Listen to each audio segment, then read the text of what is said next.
What's going on, everybody? Zack Rosenblatt here with Mike Kaye at NovaCare Complex in Philadelphia. Latest episode of the No Huddle Show. The Eagles are coming off a win. They did not make any major moves at the trade deadline. You know, Excuse me. We both predicted they would trade for Genard Avery. Clearly. He was on my list of 35 players. Pass rushing perfection here. When you can go and get a guy that only played 5 snaps this year, you gotta do it. You know what? The rest of the general managers in the league said, you hate to see it, because... What a disappointing trade deadline in general, though. Well, you know what's weird is... I listened to the ESPN folks try to justify the whole trade thing because there were so many big trades that happened before the trade deadline. Yeah. But when you really think about it too, when you're up against the gun and you have to make a split decision, and it could be the difference between trading away a future asset that's important and acquiring a Golden Tate again, I can understand it. That said, no, they should have made a trade. Yeah. I mean, look, DeSean Jackson looks like he's probably going to return. We'll talk about that a little bit later, but I still don't think he's enough. No. If you watch receiver's the main position where I'm like, you had to get somebody. If you watch week 1, they really didn't get going until midway through that second quarter, and that was mainly because of DeSean. But you can't start off slow in this league and expect to win. And so I felt like, man, Matt Collins is upgradable. J.J. Arcega-Whiteside's not even getting into games. Nelson Aguilar hasn't really performed at a high level, or even a mediocre level, really. I mean, this team has Alshon Jeffrey, Zach Ertz, Dallas Goedert, and now DeSean Jackson. And 4 weapons is... Miles Sanders potentially out, by the way. Right. So he's got a shoulder. I was going to save it for later, Zach. But people need to know. And that's why you're seeing this team becoming a run-first team. This team is better when they run the football effectively. It's just, that is what it is. And I think having DeSean Jackson, even as a decoy, helps you because safeties move away from the box because they have to help in coverage. And Jordan Howard, I got to tell you, I told everybody last week on the pod, this was the time to run Jordan Howard. I said it before the Packers game. This is the time to run Jordan Howard. They don't have a choice now. This game is the game that not only do you run it with Jordan Howard, you create some really special plays for Jordan Howard as far as, maybe you do a couple of, you do some pre-snap movements. You really try to get him isolated on a linebacker and let him run him over. I think this offensive line is going to be very excited for this game because you've got a guy like Khalil Mack who's going to rush the passer. Leonard Floyd's a pretty good pass rusher too. And I think that Doug Peterson's very smart against aggressive teams, and he will take advantage of that with screens and runs up the middle, delayed hands-offs. So to segue from that, at the trade deadline, they really needed to find a pass catcher. The problem is they're stuck with being a run-first team, and I don't know if that's necessarily what this team wants to be. Yeah, I don't think it was built necessarily to be that. That said, when you have Brendan Brooks playing the way he's playing, so I tweeted this half jokingly, but also kind of believe it too. I feel like the Patriots purposely overpaid for Mohamed Sanu just to ruin the wide receiver market. I think it's fair if you really look at it. Because I would rather the Eagles have traded for Robbie Anderson than Mohamed Sanu, but you're not trading a second-round pick for Robbie Anderson. And that's what, apparently, according to Adam Schefter, that's what the Jets and Joe Douglas were demanding, which makes me think maybe they want to bring him back next year. Yeah, I don't know why else you would keep him around when this team is going nowhere. The Jets, that is, are going nowhere. He seemed to be excited to re-returning. He posted a thing from Wolf of Wall Street. Yeah, that seems to be the thing now. Yeah. There's somebody else that did that too. But I wrote about this. It's fair to point out that all the guys that they reportedly were tied to, the teams that had them were just not trading them away for a reasonable value. The bad teams played this deadline so strangely. It's the whole compensatory thing that we've talked about on this podcast quite a bit. Where you're planning for something that's not guaranteed, not even this next draft, the one after that. So the Dolphins are doing it right in terms of just trying to get as many draft picks. They basically paid $4 million to take Aqib Talib's contract and also get a 5th-round pick out of it. Yeah, I mean, I think at least from my perspective, I think the teams that are losing are really expecting a lot out of compensatory picks. And I tweeted this out yesterday. Compensatory picks are basically a crapshoot unless you expect to lose a franchise quarterback, the best player at a skill position. Yeah, or a young guy in his prime or whatever. Or a linebacker that gets overpaid. So if you're losing somebody like C.J. Mosley or Nick Foles. Jordan Hicks, I mean, that's going to happen. I mean, you're going to get a low third-round pick for it. Outside of that, granted, you get more assets out of thin air, but if I'm the NFL, I want to get rid of compensatory picks or at least limit how many compensatory picks you can get, because this is turning into a situation where they're not getting great trades out of it outside of the occasional Jalen Ramsey deal. And I think that's a problem, because when you look at the hype that's surrounded this trade deadline, it was unlike any other before. I mean, the one trade, like you said, was the Miami Dolphins, who are 0-600. 0-7, yeah. Trading for a veteran that they're just never going to play for them. I mean, it was it was an NBA trade. Yeah. They do trades like this happen in the NBA all the time, where a team attaches a draft pick to a player to get rid of his contract. They trade it to a team who has salary cap space and isn't going anywhere. And I'm surprised more NFL teams don't do that, to be honest with you. Yeah, I mean, the only other trade I can think of like that is the Brock Osweiler from the... Yeah, that was a significant one because of the amount of money that they were paying for it. But and the weird thing is, NBA contracts are almost all of them are fully guaranteed, and NFL ones aren't. So I think they can release Talib and don't even really have to pay him that much. Well, he's in the last year of his contract, yeah. So that you might as well just have it. Exactly. So then you don't have the dead money. Yeah, But so back to the Eagles. I understand that the main guys they were rumored for were costing too much. I also have pointed out in the past that the Eagles almost never get the guys that they're rumored for, by the way. Even if you're going and training for a minor addition, they needed an upgraded defensive tackle. Albert Huggins and Anthony Rush aren't going to cut it. And a wide receiver, you're telling me you can't find someone better than Matt Collins on the trade market for a 5th or a 6th round pick. I don't believe that. Yeah, I don't either. I think this is a weird situation for the Eagles because they have gone all in on this veteran roster, and then they're just... But they also kind of aren't going all in at the same time. Well, that's what I mean. It's a conflicting reality here because... You want to get younger and older at the same time. Right. They have made some bargain trades. The Cyprian for Duke Riley thing was clearly with the draft pick in mind. Duke Riley has played 72 snaps on special teams and 9 snaps on defense, but clearly that role could be filled by somebody like Paul Werlo if they really wanted to have him around. I think when you look at the Genard Avery trade, which I guess is a good transition, a lot of people thought that the 4th round pick was a lot to give up, but technically it's a 5th round pick in value because when you trade a pick from 2 years from now, it's basically a round lower in value. That's how it's viewed. Yeah, typically in the trade values chart. That kind of makes sense. So essentially they gave up a 5th round pick for him, and he was a 5th round pick. They clearly like him though if they're giving up Yeah, he's interesting. He could be like a Phillip Hunt style, undersized pass rusher. I don't necessarily get why you had to make the move, especially when he's not really going to help that much this year. You would think. Well, he also creates an interesting dynamic where there's a bug in here. Yeah, just walking around randomly, and Zack doesn't like bugs. It's like a thing with him. They're just gross. Okay, they are. So, what's interesting to me is they were basically negotiating against themselves because Avery wasn't playing in Cleveland, like you said. He played 5 snaps this year. He was also playing out of position, so it was kind of weird that you would give up an asset like a 4th round pick. For a guy who was a healthy scratch all year, yeah. Right, and a 4th round pick comes with the stigma of maybe they'll develop into a role player. I mean, then on top of that, trading that 4th round pick, you are now putting your current 4th round pick in a bind because, Sharif Miller's never getting on the field now. Yeah.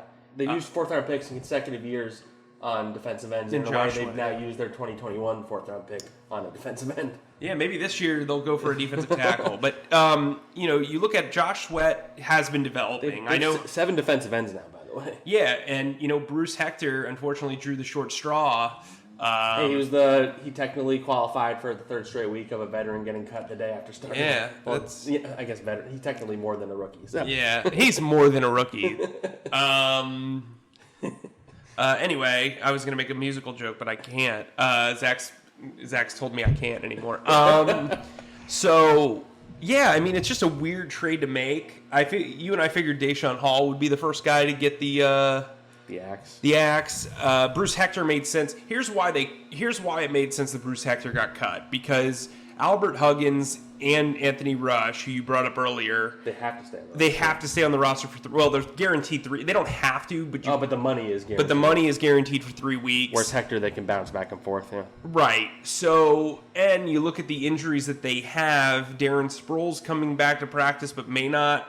But it's probably going to be limited. Might not come back this week. Probably after the bye.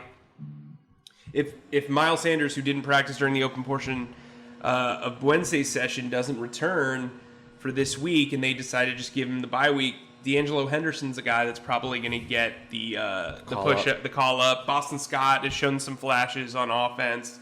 What if they rolled with 2 running backs? Man, and 2 tight ends. Ooh, girl. It wouldn't shock you if they did that, right? It would, actually. Yeah, because I don't know, they're kind of weird. Because Scott's also the punt returner, too. Yeah, that's a good point. And I don't know if I'm kind of have to pull him off of that if he's your number 2. Right, exactly. But then you're putting what? Yeah. You're putting Nelson out there, and then on top of that, then you have DeSean, who's probably not full speed. I mean, it's a mess. I mean, I wouldn't say it's a guaranteed no that Sproles plays this week, by the way. I wouldn't either. Depends how practice goes. But I'm going to guess that they hold him out to the bye week. That's just my guess. It'd be great if they decided, let's give the day off, that week off to Sanders, let him just recover, so then he'll have 2 weeks. Kind of feels headed that way, yeah. Right, and then Sproles can serve as the punt returner, and then you just give the majority of the touches to Howard and Scott. That makes sense. So he's like active, but he's only the returner kind of thing? Yeah, that makes sense to me, but this is going to be the Howard show this week. And it already has been. Revenge game. It already has been. I mean, the majority of Doug Peterson's press conferences have been based around Jordan Howard, Mike Rose. I didn't hear Matt Nagy, but I'm sure he was asked quite a bit about him. Yeah, I didn't either. Is it Nagy or Nagy? It's Nagy. Nagy, okay. But yeah, this is going to be an interesting week because, like I said, this is a very aggressive defense Chuck Pagano calls. It's not, I mean, it's a little bit different than what Vic Fangio had last year, but they're going to be aggressive. They're going to blitz. They're going to send more than 4. You can take advantage of that with the screen game like they did against Buffalo. And I think that Jordan Howard's proven himself as a pass catcher a little bit over the last few weeks. I also think he's going to be he's going to be seeing red. Yeah. And I think he's going to have a big game this week.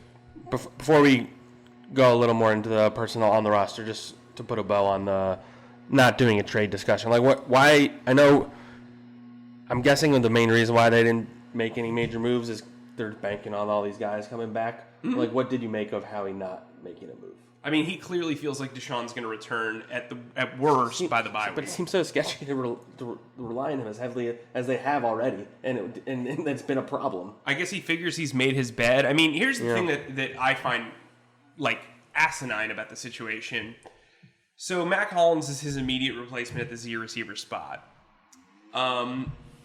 Through the 7 games that he's played the majority of the snaps, Mac Hollins has 29 less yards and 2 less touchdowns than DeSean Jackson, who only caught passes in week 1. That's bananas, okay? That's ridiculous. You know what I mean? I think he's been targeted once in the last 5 games, or 4 games, whatever. Not much better either way. So I think when you're playing 50-plus snaps and you're asked to do other things, I'm doing fake quotation marks, I think that's ridiculous. Even Riley Cooper, when he was struggling here, and they said, oh, well, he can block well. He caught passes still. It's just like saying, hey, what do you have to say about Clayton Thorson? Well, he's tall. Yeah, you know what I mean? So, that's been a huge miss for them. I don't know why they've had so much faith in Nelson Aguilar, who's clearly regressed. Well, I think it's because they don't have any other options is the problem. Right, but you had to find in terms of trading for yourself. Right, yeah. I mean, there were guys that weren't getting any playing time in places like Cleveland and Jacksonville. Yeah, bottom of the depth chart guys. I get those guys are going to win you a Super Bowl, but it's speed that you can have down the field. I don't even know if they need speed as much as confidence. I'm just saying, in theory, just get a guy in here who has some potential, like Rashard Higgins on the Browns or Robert Foster on the Bills, guys who aren't playing much on their teams who are better than Mac Hollins. Like, there'll be times in every game where I'll look on the field and I'll see Mac Hollins and he doesn't know where to line up. It's like a problem. Like, it was a running joke that we weren't sure he was alive for last year. We see him and we physically see him on the field, but I'm still not exactly sure. Yeah, he's like Casper the Friendly Ghost. You see him around, he's a super nice guy. You know, he went out. And Carson Wentz said he's a great teammate today. Yeah, he went out with his little. How did Casper die in the movie? Like the. I haven't seen the movie in a while. Well, whatever. There's a Geico commercial that's brought him back, which I think's interesting. I saw that actually the other day. I used to love that movie. Christina Ricci and Bill Pullman. Who voiced the ghost again? It was somebody. He didn't actually voice the ghost, but his human form was Devon Sawa. Respect. Yeah. Final Destination. I'm gonna look up who voiced him because I think it's a big name. Anyway, while he's looking that up, this is important stuff, guys. Basically, Mac Hollins needs to be ghosted in this lineup as the Z receiver. Okay, that's a thing. My name, DB. You know. Okay, it's a guy I've never heard of actually. Yeah, there you go. So Malachi Person. That's a great name. Hey, get that money, Malachi. So, yeah, to put a bow on the trade deadline, I didn't think they needed defensive tackle help that severely because clearly Jernigan was eventually coming back. I thought they needed defensive line help in general. The pass rush has seemingly come on, so I was a little surprised that Avery was the move. Cornerback, I mean, it's abundantly clear that they feel like once those guys get back into the lineup that they're going to be able to play at a high level. I think if you look at how well they played against Buffalo, they did play well. I think a lot of people can make sense of the weather and whatever. Are we steering towards stress-free commuting? Cities across the world are slowing down as they grow. How will we commute to work in the future? Micromobility, including electric scooters and bikes, is seen as a potential solution, as are self-driving cars and rail systems. All come with a price tag to the consumer and to city infrastructure. The Financial Times, your guide to the new tech agenda.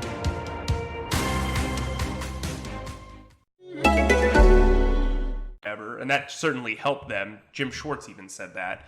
But I do think that Jalen Mills offers a sense of confidence to this DB group. Sidney Jones was the clear weakest link in nickel coverage, but Avonte Maddox is coming back, who didn't really have a great run before he got injured this season. On top of that, Crayvon LeBlanc could come back in the next few weeks or after the bye. Well, the fact that he hasn't practiced yet isn't a great sign, but yeah, he should, in theory, he should be soon. Yeah, I mean, I've talked to him before. He seems pretty optimistic. So I don't know. Maybe originally I was thinking, well, maybe they're not activating him because they thought they could make a deal at the deadline, or maybe they have to figure out who they'd cut because they do seem to like Craig James quite a bit. Yeah. So yeah. Wide receiver was the position. They can carry 8 cornerbacks and 7 defensive ends then. Hey, more power to him. Wide receiver to me was the position. Linebacker you could argue, but wide receiver was the position. The Eagles aren't trading for a linebacker. Right, exactly. Unless they're trading a guy who never plays for a better pick, yeah. We should put, because we'll get that in the comment section. You know we will. But yeah, I think wide receiver was the position. It seemed like they were going after Darius Slay, who I would have traded a first-round pick for because they haven't had a number 1 corner since Asante Samuel was here, and he's under contract for next year. Right, and you're probably going to extend him to make his cap number even better. So, yeah, I mean, to put a bow on that, it was either a wide receiver or Darius Slay to me, and that was it. And they didn't do either. So I would say we both were disappointed in the Eagles' trade deadline strategy. Yeah, you wrote about it. I did write about it. All right, so the big news, we kind of briefly mentioned it a little bit here, is DeSean Jackson. I was skeptical that this would be the week he comes back. Now I'm starting to flip. Seeing him out there practicing, he was going a little light, and I'm pretty sure he's only doing individuals. But I don't think he's a guy that necessarily needs to do team drills before he plays, because I don't know how often he even does them anyway, just knowing he generally rests during practice, even when he's healthy. So, I don't know. I'm a little more. I still would hold him another week. I don't think it's worth the risk. I think they can beat the Bears without him. It would certainly help to have him on the field, and even if he's just there as a decoy. But what do you make of the possibility that he's back on Sunday? I agree with you. I think this is kind of window dressing, so they have to prepare for DeSean Jackson, which is smart. I think Darren Sproles is the same way. I wouldn't rush any of these guys back. I do think Avonte Maddox would definitely benefit this defense if he were out there. That said, I feel like he's going to play probably. Yeah, I think he was in full pads today. And he was limited on Friday. Yeah, I think they wanted to get that going. And it was a matter of a head neck injury, and I think they've taken all the precautions. I'm pretty sure you said it last week that he's probably already been cleared. They're just kind of holding him for the sake of holding him. It'd be nice to get his confidence back. I do think the best look they can give at this point is Jalen Mills, Avonte Maddox, and Ronald Darby. They clearly feel that way too. At least as long as Craven LeBlanc's sidelined.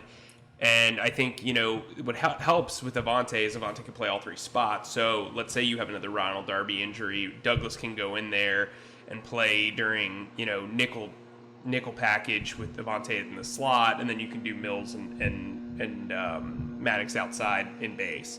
So I think once Craven LeBlanc comes back, that could kind of circle we'll know how they feel about Sidney Jones, because I don't think Sidney Jones will be active. We might even. Oh, that's a good point, actually. So we'll find out even this week if Maddox is. Actually, maybe not as much this week, because I'm sure Maddox won't play the full amount of snaps that he plays. Here's what's interesting, right? Yeah. Sidney Jones really doesn't play that much on special teams. No. And you can't have Rasul did play on special teams, right? Yeah, Rasul does. Rasul's also the main backup to the outside spots, so you're going to have him. But Craig James has been playing. And he's apparently ahead of Sidney on the depth chart on the outside. Yeah, he's been a gunner too, and he has slot experience. So I don't know. That's gonna be fun. Hey, and it'd be nice to only have two inactives, two extra, two healthy scratches this week. Yeah, true. Usually it's like all injured guys. Yeah. What else do we want to talk about today? Zachariah. Well, we touched on Miles Sanders. So I guess Genard Avery. Do you actually envision him like playing much at all this season? Yeah, I think post bye week, I think you could see him in the defense and stuff. Jeff McClain of theinquirer.com had mentioned that Vinny Curry could have been available in trade. I have not really noticed Vinny in the last 3 or 4 weeks. While the defensive line has picked up the pressure packages, I think Derek Barnett is coming alive with the sound of music. And I think that was actually pretty funny. Yeah, thank you. And Brandon Graham. I have to let you know when it's funny because I give you crap otherwise. I mean, Brandon Graham wants to give them some more. You're always that's me. Just that's when you're me. fine, you go and try again. But Graham, Graham. Anyway, right, I'm gonna end the podcast now, guys. Goodbye. Anyway, so Brandon Graham, I think, is having. He had an unreal 4-game stretch, I think. I mean, this team was struggling, but he's been awesome. He has been awesome. He set the edge really.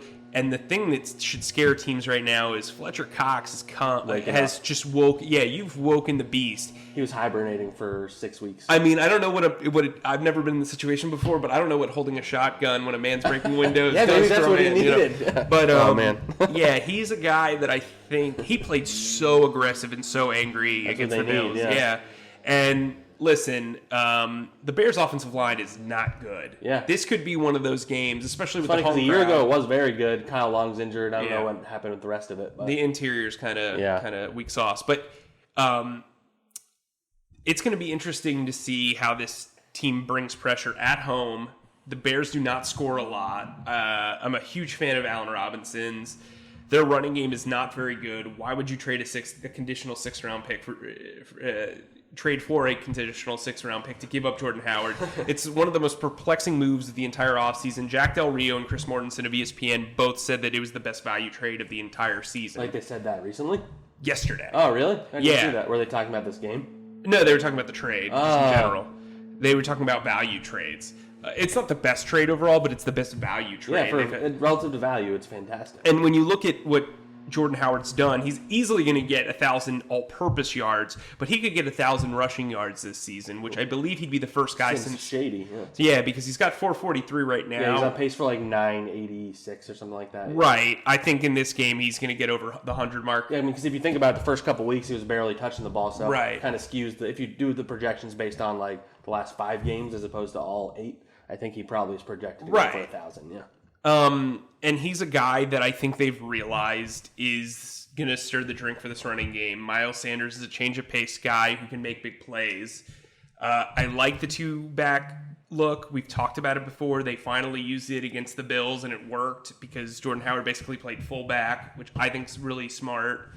And Doug Peterson admitted Monday that, teams are focused on Sanders in the passing game, like I said. So what do? You make them pick their poison. And I think that can really be an asset for them moving forward. All right, we can wrap up. So we'll do some reader comments. But first, so we won't go game by game. You guys can go to NJ.com. We did a story just like projecting the rest of the season now. I had them finishing 9-7 and just missing. You had them going 10-6 and winning the NFC East. Mm-hmm. Why do you believe that will happen?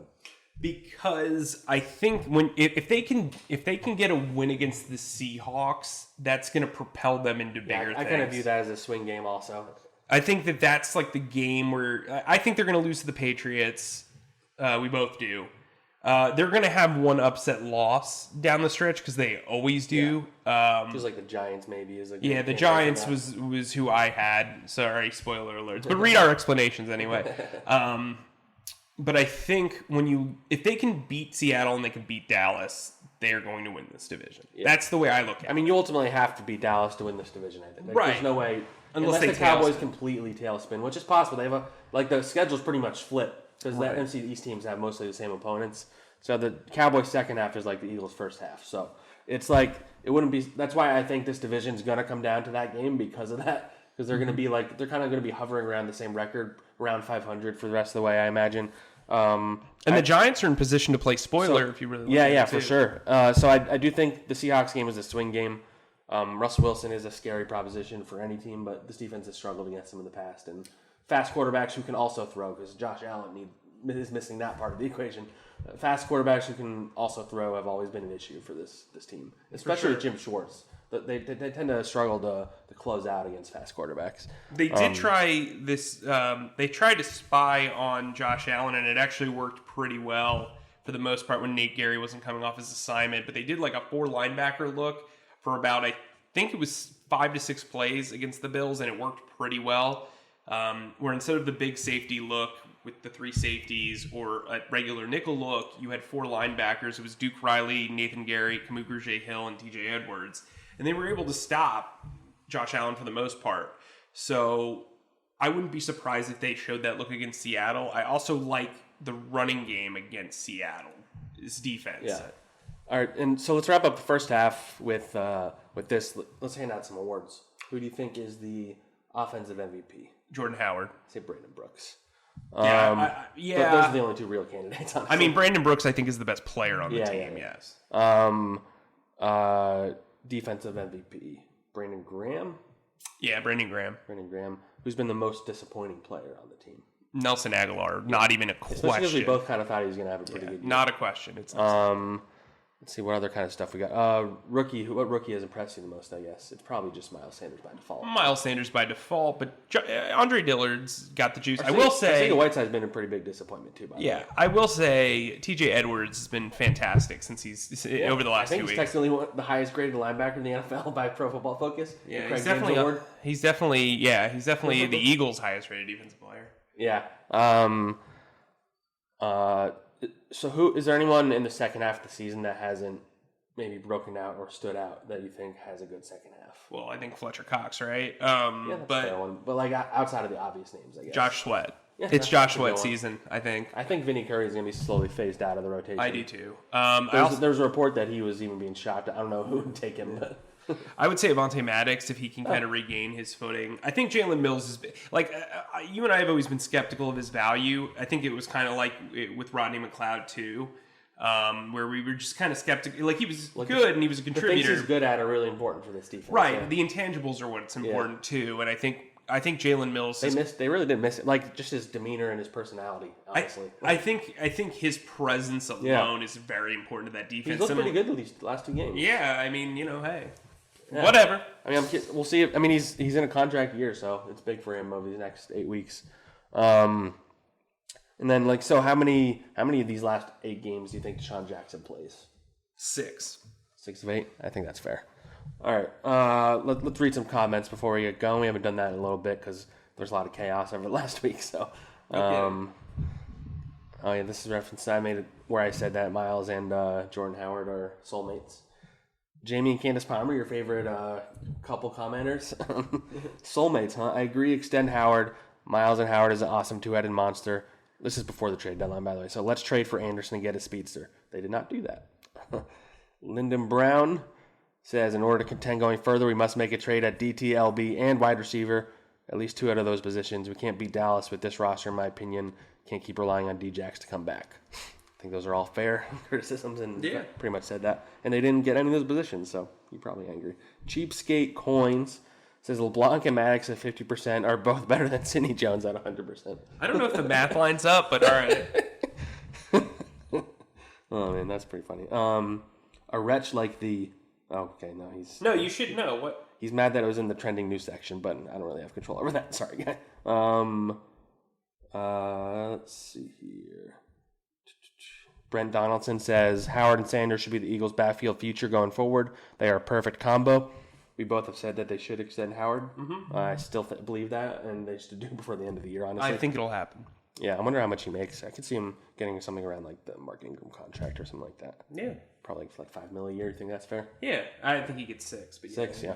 Let's see. This is a guy talking about trades. Let's see. Kaleo Kamekona says, what do you guys think about them picking up DeSean Shade if they don't trade for a corner? I saw him. He worked out for the Lions. They're not going to sign any cornerbacks. Yeah, if they were going to get any, it was going to have to be an upgrade via trade. Right. Let's see here. Rob McElhaney. I don't think that's the actual one from It's Always Sunny in Philadelphia. That would be cool if he listened to this. Howie Roseman didn't want to give up what the Lions were asking for, so they failed to land Darius Slay. Detroit may have asked for a first rounder. Yeah, I feel like they probably did ask for a first rounder. Let's see here. Someone says the trade Darby. I don't think that was going to happen. Let's see here. It's a lot of trade stuff since it's on Sunday, but we'll have to see Patrick Peterson and AJ Green. Neither of whom got traded. All right. Any last thoughts before we get going? It's Bears week. We're finally going to cover a home game again, Yeah, man, and it's going to be at 1 o'clock. It feels weird. My It feels weird not preparing for a road game right now. Yeah, well, because you have to write everything in advance because you got a day of travel and you do. I'm not going to bore you with the details. It is. Although that's basically nice to be able to leave the stadium and go work at home as opposed to the hotel, especially for a 1 o'clock game. Yeah. Oh, stoked! And by the way, I should say Mike paused the podcast at one point to go and murder a bug. What a guy! He's really a soldier for us. It's a sacrificial. It's a sacrifice for this week. Many blessings. I think what's interesting about this Eagles team moving forward is they're a team that went to Green Bay and got a huge win and then blew out the Jets and then immediately just the rails fell off for 2 weeks. Fell off the rails. Yeah, they fell off the rails. Sorry. If the rails falling off is bad too. Yeah, I mean, all things considered. But then they bounced back in this game and it was a very good win for them. I don't think it was. I think the Bills are a little bit overrated, but I think it was a good win. Yeah, it's not like their back win. Right. This isn't the Jets game, but it was like the Packers game. It was even the Jets game, we were like, don't really take much of what happened here. Right. And then they went and got blown out 2 weeks in a row. So. Exactly. So I think their ability to handle adversity, via the internal conflicts and injuries and everything like that. It'll be interesting to see how this team moves forward. I think they're in a position to win the division. Do they win the division? I don't know. They should beat the Bears. I'll say that. Oh, for sure. Pretty disappointing if they lost. Like going into the bye week. For sure. All right, we'll end on that note. As always, leave us some comments. We'll read them on the next episode on Friday, our preview pod. Write reviews on Apple. And thanks for listening, guys. Deuces.